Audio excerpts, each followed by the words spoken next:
2026 சட்டமன்ற தேர்தலுக்கான பணிகளை அரசியல் கட்சிகள் தொடங்கி இருக்கக்கூடிய நிலையில் நேற்றைய தினம் அதிமுகவின் பொதுக்கூட்டம் கள்ளக்குறிச்சியில் நடைபெற்றது. இதில் பல்வேறு விஷயங்கள் கூட்டணி குறித்தும் கூட்டணி ஆட்சி குறித்தும் பல்வேறு விஷயங்களை கட்சியின் பொதுச் செயலாளர் எடப்பாடி பழனிசாமி மேடையில் பேசியிருந்த நிலையில் அது தற்போது பேசுபொருளாக மாறியிருக்கிறது. அது குறித்தான அண்மை தகவல்களை நாம் தொடர்ந்து பார்த்துக் கொண்டிருக்கிறோம். இதுகுறித்து பேசுவதற்காக பத்திரிகையாளர் சுவாமிநாதன் அவர்கள் நம்மோடு இணைப்பில் இணைந்திருக்கிறார். அவரிடம் பேசலாம். சார், இணைப்பில் வந்தமைக்கு நன்றி. நேற்றைய தினம் எடப்பாடி பழனிசாமி அவருடைய கட்சி நிகழ்ச்சிகளை பேசி இருக்கக்கூடிய சில விஷயங்கள் இப்போ பேசு பொருளாக மாறி இருக்கக்கூடிய நிலையில அவர் பேசின விஷயங்கள் எதிர்கட்சிக்கா பாஜகவுக்கா அப்படிங்கிற கேள்வி எழுப்பப்படுது. நாம இதுல இருந்து என்னென்ன விஷயங்களை புரிந்து கொள்ள வேண்டியிருக்கு?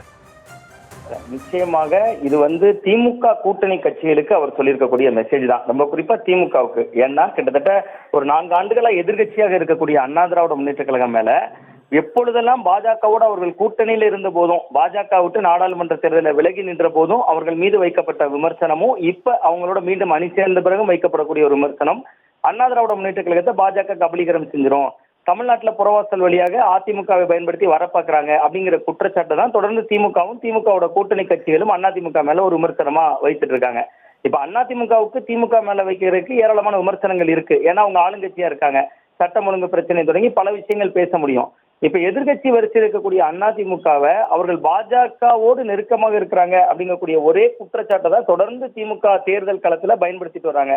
இந்த நேரத்துல இப்ப அதிமுக மக்களை சந்திக்க போகணும்னா மக்கள் பிரச்சனைகளை நோக்கி மக்கள்கிட்ட பேசு பொருளாக்கணும். ஆனா அதுக்கு இன்னைக்கு சமகாலத்துல முட்டுக்கட்டையா இருக்கிறது பாஜகவோடு அணி சேர்ந்திருக்கிறதுனாலேயே யார் இந்த அணிக்கு தலைமை, யாரு முதல்வர், கூட்டணி ஆட்சியா அந்த ஆட்சியா என்பது உள்ளிட்ட பல்வேறு கேள்விகள் மக்கள் மன்றத்திலையும் இருக்கு. அதை எதிர்கட்சிகள் ரொம்ப அழகா எடுக்கிறாங்க. குறிப்பா தமிழ்நாட்டுல திமுக உள்ளிட்ட கட்சிகள் எடுக்கிறாங்க. அப்ப அண்ணா திராவிட முன்னேற்ற கழகத்துக்கு ஒரு பெரிய நெருக்கடியும் உருவாகுது. அதை தான் அவங்க என்ன பண்றாங்கன்னா, எங்களால் எந்த கொம்பனாலையும் எங்களை ஒன்றும் பண்ண முடியாதுங்கிறது திமுக கூட்டணிக்கு அவர் சொல்லியிருக்கக்கூடிய மெசேஜை தான் இதில் நான் பாக்குறேன். ஏன்னா அதிமுகவை பொறுத்தவரை பாஜகவோட ரொம்ப இணக்கமா நெருக்கமா இருக்காங்க. அவர்களுக்கான ஒரு பதிலை இப்படி பொதுவெளியில சொல்லக்கூடிய அளவிற்கு இன்னுமுமே எடப்பாடி பழனிசாமி தன்னை முன்னிலைப்படுத்தல. ஏன்னா முருகர் மாநாடு விவகாரமா இருக்கலாம், ஆர்பி உதயகுமார் தான் வீடியோ வெளியிட்டார். அதுக்கெல்லாம் இன்னமுமே அமித்ஷா கொடுத்த ஒரு பேட்டிக்கு ஒரு பயங்கரமான ஒரு அறிக்கையோ ஏதோ ஒன்றும் அதிமுக தரப்புல இருந்து நம்மளால எதிர்பார்க்க முடியல. சோ இது முழுக்க முழுக்க திமுக தரப்பினர் இதை ஒரு அரசியல் காய் நகர்த்தலுக்கு பாஜக எதிர்ப்புங்கிற புள்ளியை எப்படி ஒவ்வொரு தேர்தலையும் பயன்படுத்துறாங்களோ அது மாதிரி வர்ற சட்டமன்ற தேர்தலையும் பயன்படுத்துவாங்க. சோ அந்த அஸ்திரத்துக்கு நம்ம எதிர்கொள்ள தயாரா இருக்கணும் அப்படிங்கிறது அவருடைய தொண்டர்களுக்கும் திமுக கட்சியினருக்கும் அவர் கொடுத்திருக்கிற மெசேஜா தான் இந்த தகவலை நான் பாக்குறேன். இது எல்லாமே ஒரு புறம் இருந்தாலுமே பார்த்தோம் அப்படின்னா, திமுக கூட்டணியில் இருக்கக்கூடிய திருமாவளவன் அவர்கள் என்ன சொல்றாரு அப்படின்னா, கூட்டணி இருக்கக்கூடிய கட்சிகள் தான் கபலீகரம் செய்ய முடியுமே தவிர நாங்க செய்ய முடியாது அப்படிங்கிற விஷயத்தையும் அவர் தெளிவுபடுத்துறாரு. இதெல்லாம் இன்னொரு புறம் இருந்தாலும் தமிழகத்தை பொறுத்த வரைக்கும் என்டிஏ கூட்டணி அப்படிங்கிறது அதிமுக தலைமையில உருவாக்கப்பட்டிருக்கு. என்டிஏ கூட்டணியில் இருக்கக்கூடிய பெரும்பான்மையான கட்சிகள் கூட்டணி ஆட்சி அப்படிங்கிறதுல ஒரு முன்னெடுப்பை தற்போது நிலையில எடுத்து வரக்கூடியதை நம்ம பார்த்துக்கிட்டு இருக்கோம். இந்த நிலையில கூட்டணி ஆட்சியா தனித்தாட்சியா அப்படிங்கிறத தீர்மானிக்கிறது அல்டிமேட் பவர் பாஜக கிட்ட இருக்கா அதிமுக கிட்ட இருக்கா? ஏன்னா அதிமுக தானே அதோடைய தலைமையில இருக்கிறாங்க. ஆமா, நிச்சயமா இது அதிமுக தான் தலைமையாக சொல்லப்பட்டாலும் கூறப்பட்டாலும் பாஜக அவர்களை கபலீகரம் செய்து வைத்திருக்கதான் செய்யுது. ஆனா எடப்பாடி பழனிசாமி இப்ப சொல்லியிருக்கக்கூடிய இந்த கருத்து திமுகவை எதிர்கொள்வதற்காக தான் சொல்லியிருக்காரு.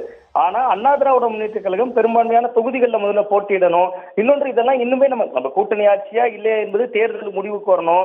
ஒரு மைனாரிட்டி அரசாக அதிமுக குறைவான தொகுதிகளில் ஜெயிச்சிருக்கணும். அப்படி இருந்தா தானே அந்த பேச்சே வரும். இது முதல்ல கூட்டணி கட்சிகள் ஒரு நெருக்கடியை கொடுக்குறாங்க. எப்படி திமுக கூட்டணிக்குள்ள விசிக கூடுதல் தொகுதிகள் கேட்கிறாங்களோ, மதிமுக நேற்று இரட்டை இலக்கத்துல எண்ணிக்கை வேணும்னு கேட்கிற மாதிரி இவர்கள் ஆட்சியில் பங்கு அதிகாரத்தில் பங்குங்கிறத பாஜக ஒரு கோஷமா முன்னெடுக்கிறாங்க. அந்த அணியில் இருக்கக்கூடிய கட்சிகள்லாம் சேர்ந்து இப்ப அதிமுகவை ஒரு நெருக்கதலுக்குள்ளாக்குறாங்க. அதை அவங்க உள்ளுக்குள்ள அதை பேச வேண்டிய தேவை நிறைய இருக்கு எடப்பாடி பழனிசாமி அவர்களுக்கு. பட் இது கபலீகரம் என்கிற வார்த்தையை அவர் குறிப்பா எதிர்கட்சிகள் அந்த குற்றச்சாட்டை முன்வைக்கிறதுனாலதான் சொல்றாரு. ஏன்னா நம்ம பாக்குறோம், முருகர் மாநாடு ஏற்கனவே 2024 நாடாளுமன்ற தேர்தலில் இதே பேரறிஞர் அண்ணா அவர்களை விமர்சித்தாங்கிறதுக்காக கூட்டணியை முறித்ததாக சொன்ன இயக்கம். ஆனா இன்னைக்கு பார்த்தா அது ஒரு அமைதியாக ஒரு பொதுச் செயலாளர் கடந்து போகிறாரு. இவ்வளவு பெரிய அமித்ஷாவினுடைய ஒரு பேட்டி அப்படி கபலீகரம் பாஜகவுக்காக சொல்லியிருந்தாலுமே கூட உடனடியாக ரியாக்ட் பண்ணாதானே தொண்டர்கள் விரும்பக்கூடிய ஒரு தலைமையாக அது இருக்கும். இந்த மாதிரி நிறைய கேள்விகள் அதற்குள்ள இருக்கு. அதே நேரத்துல மிக முக்கியமா அதிமுகவுக்கு ஒரு கூட்டணி கட்சிகள் மிக முக்கியமான நெருக்கடிகளை கொடுக்குறாங்க. அந்த நெருக்கடியை எதிர்கொள்றதுக்கும் அவர் மக்கள் பிரச்சனைகளை நோக்கி அவர் முதல்ல மக்களை திருப்ப வேண்டிய தேவை இருக்கு. ஏன்னா எல்லாமே ஒரு பக்கம் மக்களத்துக்கு 2 பக்கமும் அடி மாதிரி தான் இன்னைக்கு எடப்பாடி பழனிசாமி அவர்களுடைய நிலைமை இருக்கு. ஒரு பக்கம் திமுகவும் அதன் கூட்டணி கட்சியினரும் இவங்க பாஜகவோட நெருக்கமாக இருக்காங்க அப்படிங்கக்கூடிய குற்றச்சாட்டை முன்வைக்கிறாங்க. இன்னொரு பக்கம் பார்த்தா பாஜக தரப்பு எங்களுக்கு கூட்டணியில ஆட்சி அதிகாரத்துல பங்கு வேணும், மந்திரி சபையில இடம் வேணும்னு கேக்குறாங்க. சோ இந்த இரண்டுக்கும் இடையில அவர் முதல்ல களத்துக்கு போகணும், மக்கள் பிரச்சனைகளை நோக்கி அவர் அரசியல் களத்தை திருப்பணும். அப்பதான் அவரால் அதுல இருந்து மீண்டு வர முடியுங்கிறதுனாலதான் அவர் இந்த மாதிரியான வார்த்தைகளை இப்ப பேச ஆரம்பித்திருக்கிறதா நான் பாக்குறேன். நன்றி திரு சுவாமிநாதன். இணைப்பில் உங்களுடைய பார்வைகளை பகிர்ந்தமைக்கு நன்றி.